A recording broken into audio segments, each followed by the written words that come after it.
अस्सलाम वालेकुम नाजरीन, आप देख रहे हैं K92 न्यूज़ और मैं हूं रुबीना नाज। चलते हैं इलाकाई खबरों की तरफ। कराची रिपोर्ट। अब्दुल कदीर शाह रिहायशी इलाकों में कायम फैक्ट्रियों के खिलाफ सखिया गोट के मकीनों का एहतजाज।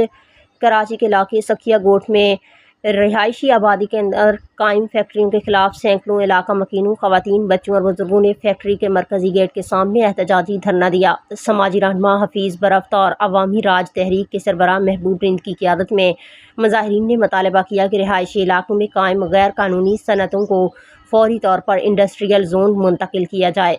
मुजाहिरीन का कहना था कि फैक्ट्रियों से खारिज होने वाला धुआं, गर्दो गुबार, जहरीली गैसें और आलूदा पानी इंसानी सेहत के लिए ख़तरनाक हैं, जबकि बॉयलर्स के मुमकिन हादसात किसी बड़े जानी नुकसान का सबब बन सकते हैं।